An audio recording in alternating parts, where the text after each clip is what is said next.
할렐루야. 4월 29일 월요일입니다. 열왕기상 11장 14절부터 25절까지 말씀을 읽고 은혜 나누도록 하겠습니다. 여호와께서 에돔 사람 하닷을 일으켜 솔로몬의 대적이 되게 하시니 그는 왕의 자손으로서 에돔에 거하였더라. 전에 다윗이 에돔에 있을 때에 군대 지휘관 요압이 가서 죽임을 당한 자들을 장사하고 에돔의 남은 자를 다 쳐서 죽였는데 요압은 에돔의 남자를 다 없애기까지 이스라엘 무리와 함께 6달 동안 그곳에 머물렀더라.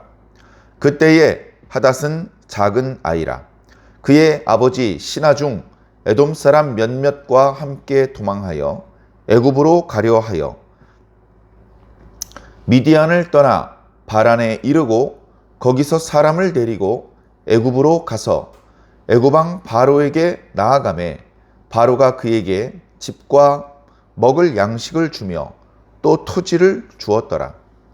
하닷이 바로의 눈 앞에 크게 은총을 얻었으므로 바로가 자기의 처제 곧 왕비 다브네스의 아우를 그의 아내로 삼으매 다브네스의 아우가 그로 말미암아 아들 그누밧을 낳았더니 다브네스가 그 아이를 바로의 궁중에서 젖을 떼게 하매 그누밧이 바로의 궁에서 바로의 아들 가운데 있었더라. 하닷이 애굽에 있어서 다윗이 그의 조상들과 함께 잔 것과 군대 지휘관 요압이 죽은 것을 듣고 바로에게 아뢰되 나를 보내어 내 고국으로 가게 하옵소서. 바로가 그에게 이르되 네가 나와 함께 있어 무슨 부족함이 있기에 네 고국으로 가기를 구하느냐. 대답하되 없나이다. 그러나 아무쪼록 나를 보내옵소서 하였더라. 하나님이 또 엘리아다의 아들 르손을 일으켜 솔로몬의 대적자가 되게 하시니 그는 그의 주인 소바왕 하닷 에셀에게서 도망한 자라. 다윗이 소바 사람을 죽일 때에 르손이 사람들을 자기에게 모으고 그 무리의 괴수가 되어 다메섹으로 가서 살다가 거기서 왕이 되었더라. 솔로몬의 일평생에 하닷이 끼친 환난 외에 르손이 수리아 왕이 되어 이스라엘을 대적하고 미워하였더라. 아멘. 자, 오늘 말씀은 솔로몬의 이야기인가 싶은 말씀입니다. 솔로몬의 시대는 군사적으로 강력하고 외교적으로 안정되어 있고 경제적으로는 이루 말로 할 수 없는 풍요를 누리던 시대였습니다. 그리고 당연히 여러 분야의 문화가 발달됐겠죠. 건축 문화, 또 여러 가지 그 공예 문화, 그 다음에 인문학. 솔로몬의 지혜로운 말을 기록만 해도 엄청난 문화적인 또는 학술적인 자산이 될 수 있었을 것입니다. 그렇게 모든 면에서 풍요를 누렸고 발달했고 그 주변 나라들을 앞질러서 애굽을 앞질렀는지까지는 말씀드릴 수 없겠지만 그 애굽이나 이렇게 더 멀리 있는 강대국들을 제외한다면 이스라엘 주변 나라에 이스라엘을 대항할 만한 나라가 없을 정도로 강력한 제국을 만들어 갈 수 있었던 그런 시대였습니다.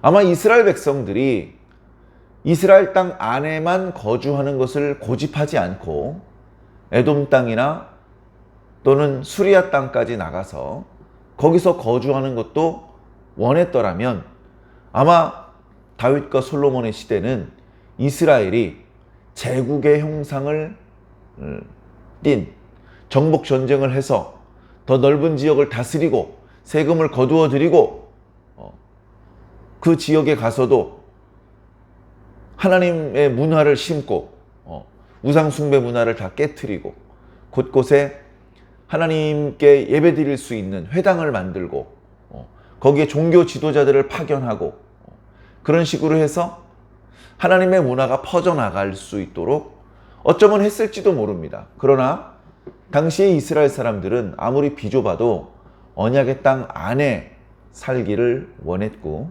그 땅 밖에 나가서 이주해서 살고 싶어 하지 않았습니다. 그래서 그 외부에 있는 땅은 그냥 이방인들이 계속 살았죠.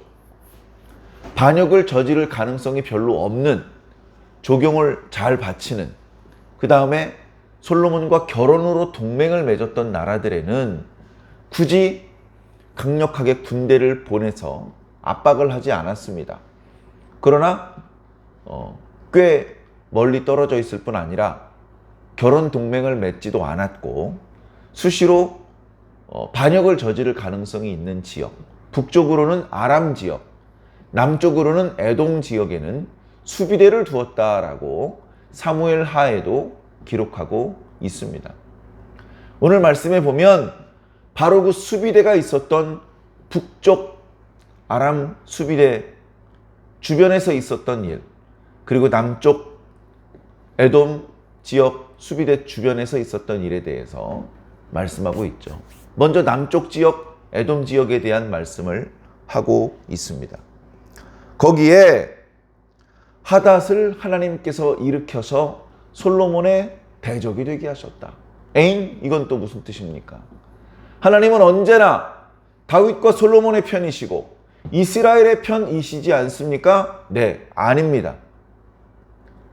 하나님은 언제나 그리스도인의 편이다. 이렇게 생각하는 사람들이 있습니다. 지금도 있고 과거에도 있어 왔습니다. 그래서 그리스도인으로 구성된 군대인 십자군은 항상 승리하는 줄 알았습니다. 그러나 항상 승리하지 않았습니다. 그리스도인이 사는 마을에는 패스트가 전염되지 않는 줄 알았습니다. 아니요. 무수히 많은 그리스도인들이 패스트에 감염되어서 고통스럽게 죽었습니다.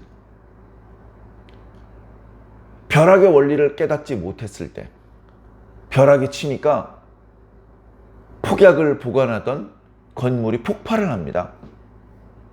그러니까 이 폭약을 어떻게 하면 안전하게 보관할 수 있을까? 교회 지하실에다 보관하다. 교회 지하실. 교회는 벼락을 하나님께서 때리지 않을 것 아니냐. 근데 보세요. 당시에 교회보다 높은 건물이 어디 있습니까? 교회의 뾰족한 첨탑. 거기에 벼락이 떨어지는 겁니다. 십자가는 부러지고 그리고 그 교회 지하에 있던 폭약도 폭발을 해버립니다. 하나님은 그리스도인 편인데 어떻게 그럴 수가 있느냐? 그리스도인이 하나님의 뜻에 잘 순종을 하면 복을 받습니다. 그것은 아담 때부터 그랬고 노아 때부터 그랬고 아브라함 때부터 그랬고 훨씬 더 오래전부터 그랬습니다. 지금도 마찬가지입니다.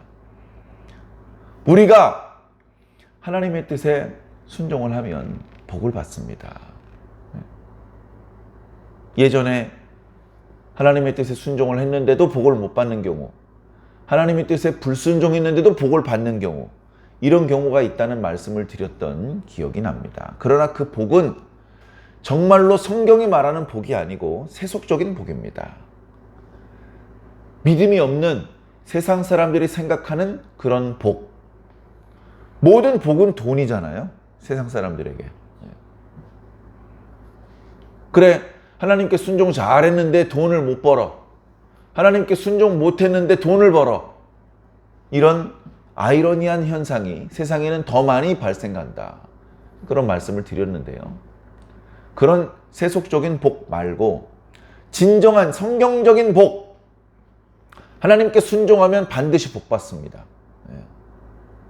그런데 과연 순종했습니까? 하나님은 그리스도인의 편이 아니고 순종하는 사람의 편이에요. 하나님은 모든 사람의 편이 아니고 믿는 사람의 편입니다. 말로만 믿는 것이 아니라 행함으로, 말과 행함으로 순종하는 자의 편이라는 뜻입니다. 솔로몬이 하나님을 가슴 뜨겁게 사랑하던 때가 있었습니다.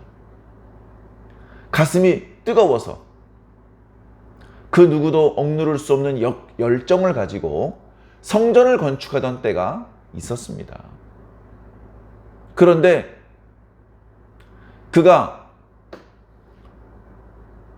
그의 마음이 식었고 그의 시선이 하나님을 바라보던 시선에서 땅을 바라보던 시선으로 바뀌었습니다. 애굽의 왕 바로의 딸과 결혼하더니 이제 사방에 페니키아 쪽에서도 또 암몬 지역에서도 모압 지역에서도 사방의 이방 나라들로부터 여인들을 데려와서 이방 여인들과 결혼을 했습니다. 그래 하나님께서 모세 때 경고하신 말씀들을 빠짐없이 어기면서 재물을 너무 많이 두지 말아라, 마병을 너무 많이 두지 말아라, 여자를 많이 두지 말아라 라고 했는데 그 모든 것들을 다 어기면서 솔로몬의 노년에 급기야 그의 마음이 하나님께로부터 돌아서서 이방신들을 따르는 지경에 떨어지게 되었습니다.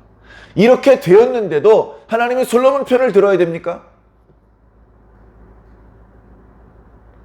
하나님은 바보 멍청이, 세상 사람들이 말하는 호구라서 하나님의 명령을 어겨도 하나님을 배신해도 복을 주셔야 되는 분입니까? 그렇지 않다는 겁니다. 그렇지 않다는 겁니다.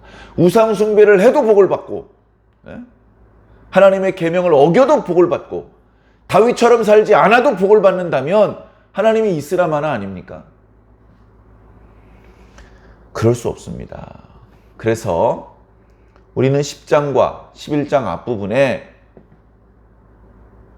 솔로몬이 하나님께서 진작에 경계하셨던 말씀들을 무시했고 불순종했고 그래서 하나님께서 크게 진노하셔서 솔로몬에게 오셔서 책망하시고 심판을 선언하셨다는 말씀을 이미 들었습니다.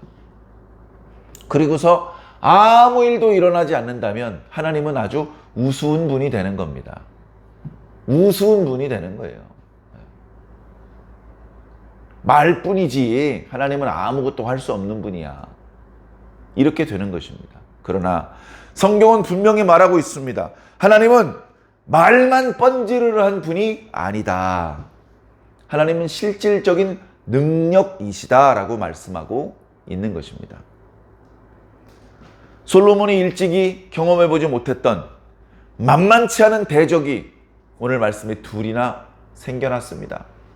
솔로몬 치세의 말년에 생겨난 것이기는 하지만 그 대적들 때문에 솔로몬은 괴로워할 수밖에 없었습니다. 백성들은 해피한데 솔로몬만 괴로웠나요? 아니죠. 백성들도 괴롭고 신하들도 괴롭고 농부들도 괴롭고 군사들도 괴롭고 다 괴로운 겁니다. 왜 이런 대적이 일어났습니까? 조공은 끊어지고 평화는 깨지고 나라가 어수선합니다. 솔로몬을 존경 어린 눈빛으로만 바라보던 사람들이 솔로몬을 의심하기 시작을 합니다. 전국을 12지역으로 나누어서 세금을 걷었는데 세금이 들어오지 않기 시작을 합니다. 많은 문제가 동시다발적으로 생길 수밖에 없는 것입니다. 자, 근데 더 큰 문제는 뭡니까? 이런 문제가 우연히 발생한 것이 아니라는 겁니다. 이런 문제는 하나님께서 주도하셔서 생겼다는 것입니다. 오늘 말씀에는 이스라엘 외부에 솔로몬의 대적들이 일어났다라는 말씀을 하고 있습니다. 남쪽으로는 에돔 지역에 하닷이라는 사람이 대적으로 일어났고 북쪽 지역에는 르손이라는 사람이 솔로몬의 대적자가 되었습니다. 근데 그게 문제가 아니고 이런 대적자가 발생된 배경에 하나님이 계시다는 것이 문제입니다. 왜 대적자가 생겼습니까? 14절에 여호와께서 에돔 사람 하닷을 일으키셨기 때문이다. 그렇게 기록하고 있습니다. 그리고 저 뒤에 23절에 하나님이 또 엘리야다의 아들 르손을 일으키셨다라고 말씀하고 있습니다. 스스로 일어난 것이 아닙니다. 하나님께서 일으키신 겁니다. 그래서 하나님께서 그들을 솔로몬의 대적자가 되게 하신 겁니다. 말로만 경고하신 게 아닙니다. 죄는 반드시 구체적인 결과를 만들어냅니다. 좋은 결과를 만들어낼 수 있는 선한 열매를 맺어야 되는데 나쁜 결과를 불러들일 수밖에 없는 죄의 열매를 맺었기 때문에 어쩔 수가 없습니다. 피할 수가 없는 것입니다. 계속해서 조금 구체적으로 말씀을 살펴보겠습니다. 자, 하나님께서 에돔 사람 하닷을 일으키셨다.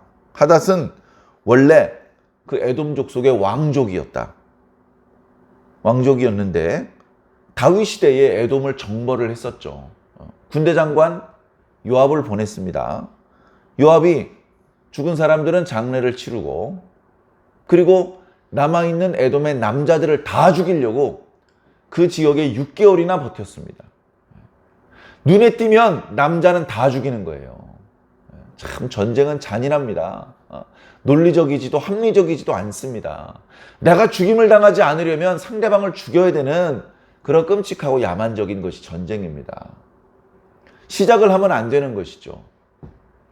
자, 그러다 보니까 하닷은 그때 당시 어린아이였는데 당시 몇몇 신하들과 함께 도망을 갔어요. 어디로 도망갔냐면 에돔 지역으로 도망을 갔습니다. 에돔 지역으로.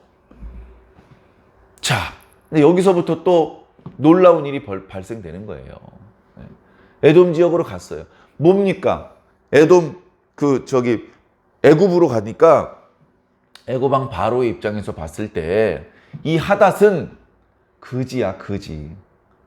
나라를 잃었고 다시 되찾을 가능성이 전혀 없습니다. 주변에 이스라엘의 소식을 애굽 왕 바로가 모를 리가 없어요. 소식을 들어보니 다윗과 솔로몬이 너무나 강력해. 애굽도 쓸데없이 이스라엘과 다툴 것이 아니라 동맹을 맺는 게 좋아. 그래서 얼른 솔로몬에게 자기 딸을 보내준 겁니다. 딸을 보내주는 것은 매우 굴욕적이고 기분 나쁜 것이 될 수도 있어요. 한나라 사람들이 때마다 공주들을 저 북방의 흉노족들에게 보내지 않았습니까? 매우 불편하고 불쾌했지만 전쟁을 막기 위해서 흉노 지역으로 여자들과 또 많은 양식을 보냈습니다. 한나라가 당시 최강대국인 줄 아는데 실질적으로 한나라가 흉노족에게 조공을 바쳤다니까요. 애굽이 그렇게 한 거예요. 애굽이 전쟁을 피하기 위해서.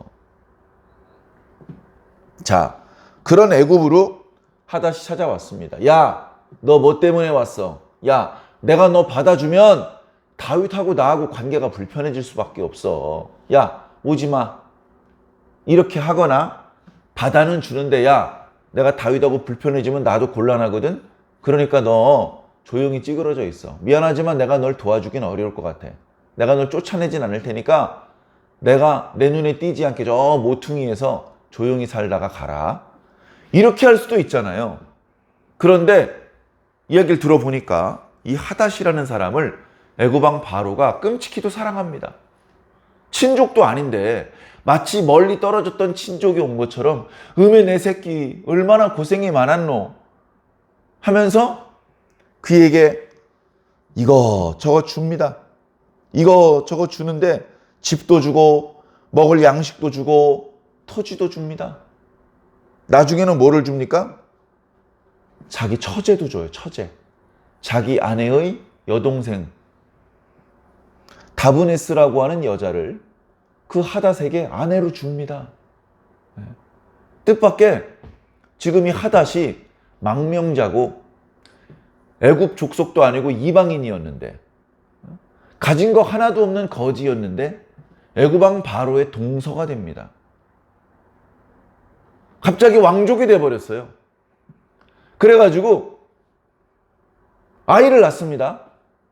아이를 낳으니까 자기 언니가 낳은 아들들과 자기가 낳은 아들과 같이 왕궁에서 자랍니다.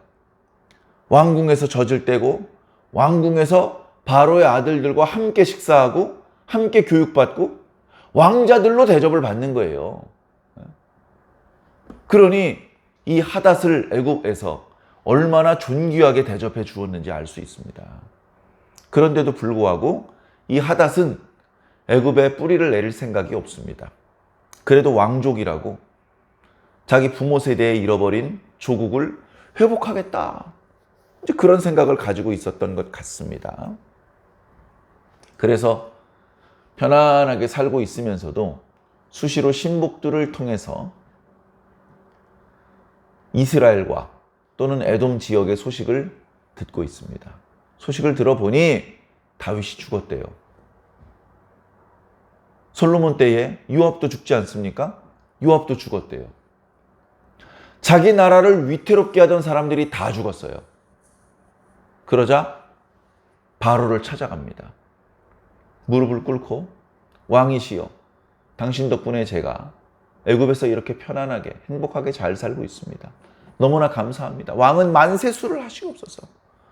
그래, 무슨 일로 왔는가? 왕께 부탁이 있어서 왔습니다. 무엇이든 얘기하게. 네, 부디 저를 제 고국으로 좀 보내주시옵소서. 고국이라는 표현이 있는데 사실상 고국은 없죠. 에돔 지역에 나라는 없습니다. 지금 현재. 이 고국이라는 말은 원문대로라면 본래 제가 가졌던 땅으로 보내달라라고 말하는 겁니다. 가면 아무것도 없습니다. 자신을 기다리는 백성도 없고 자신이 안전하게 머물 수 있는 요새도 없고 군대도 없고 아무것도 없습니다. 그런데도 불구하고 보내달라고 합니다. 애굽왕 바로가 깜짝 놀랍니다.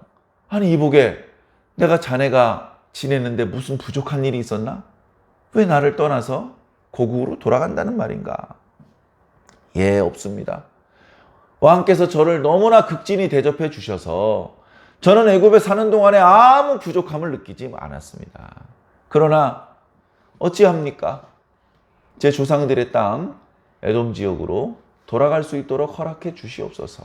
간절히 빌자 돌려보내줍니다. 어쩌면 자기 아내하고 아들은 데리고 가지 않았을 겁니다.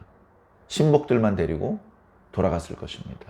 그리고 고생을 많이 했겠죠. 그러나 거기서 지지 세력을 규합해서 이스라엘의 국력이 약해진 틈을 타서 반란군을 만들고 수시로 이스라엘 군대를 치며 세력을 넓혀 나갔을 것입니다. 그러면 다윗 시대 같았으면 손쉽게 달려가서 그들을 또 제압했을 텐데 솔로몬 말년에 그렇게 말들이 많으면서 군대의 기강이 해이해지고 세금은 거출되지 않고 그들을 손쉽게 제압을 하지 못해서 솔로몬은 늘 고민할 수밖에 없었습니다. 자, 그러던 차에 뒤에 보면 이제 북쪽 지역에 또 다른 문제가 생겼습니다. 르손이라는 사람을 하나님께서 일으키셔서 솔로몬의 대적자가 되게 하셨습니다. 그는 그의 주인 소바왕 하닷 에셀에게서 도망친 자다. 왕족도 아니고요. 도망친 자입니다. 죄인이었거나 노예였던 것 같습니다. 소바는 과거 후대에 이제 아람이라고 일컫는 수리아 지역, 다메섹 주변 일대를 다스리는 큰 나라가 되죠. 원래 거기가 다 다윗이 정벌했던 곳입니다. 수리아의 모든 땅을 포함돼서 유프라테스 강까지 다 정복을 했거든요. 거기서 세금을 다 걷었거든요. 근데 거기에 이제 르신이라는 사람이 일어나서 거기서 사람을 자기에게 모으고 도망갑니다. 도망가서 다메섹을 근거지로 합니다. 그리고 거기서 스스로 왕이 되죠. 먼 지역에서 왕이 되거나 말거나 무슨 상관입니까만은 점점 세력이 커지는 거예요. 세력이 점점 커져. 이스라엘은 점점 세력이 약해지고 그 통치권이 미치는 범위가 좁아지고 그리고 그 빈 지역에 남쪽에는 에돔이, 북쪽에는 르신이 수리아의 왕이 되어서 솔로몬의 평생에 솔로몬의 골칫거리가 되었다라고 말하고 있습니다. 이렇게 이스라엘 바깥쪽에 만만치 않은 대적자들이 생겨나고 있는 것입니다.